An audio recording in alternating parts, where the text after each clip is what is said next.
జై శ్రీరామ్.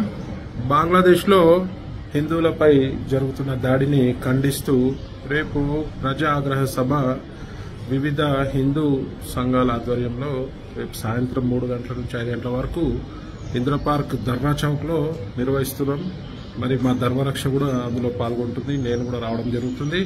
ప్రతి ఒక్క భారతీయుడు, ప్రతి ఒక్క హిందువులు ముఖ్యంగా అందరూ కూడా స్పందించాల్సిన అవసరం ఉన్నది.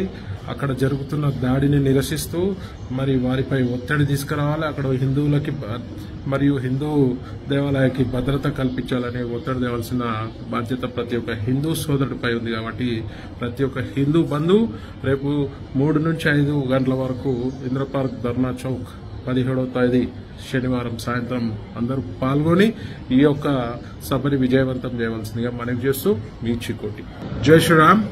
బంగ్లాదేశ్లో హిందువులపై జరుగుతున్న దాడిని ఖండిస్తూ రేపు ప్రజా ఆగ్రహ సభ వివిధ హిందూ సంఘాల ఆధ్వర్యంలో రేపు సాయంత్రం 3 గంటల నుంచి 5 గంటల వరకు ఇందిరా పార్క్ ధర్నా చౌక్ లో నిర్వహిస్తున్నాం.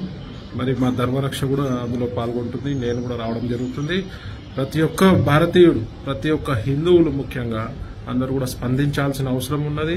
అక్కడ జరుగుతున్న దాడిని నిరసిస్తూ మరి వారిపై ఒత్తిడి తీసుకురావాలి. అక్కడ హిందువులకి మరియు హిందూ దేవాలయానికి భద్రత కల్పించాలని ఒత్తిడి తేవాల్సిన బాధ్యత ప్రతి ఒక్క హిందూ సోదరుడిపై ఉంది. కాబట్టి ప్రతి ఒక్క హిందూ బంధువు రేపు 3 నుంచి 5 గంటల వరకు ఇందిరా పార్క్ ధర్నా చౌక్ 17వ తేదీ శనివారం సాయంత్రం అందరూ పాల్గొని ఈ యొక్క సభని విజయవంతం చేయవలసిందిగా మనవి చేస్తూ మీ చికోటి.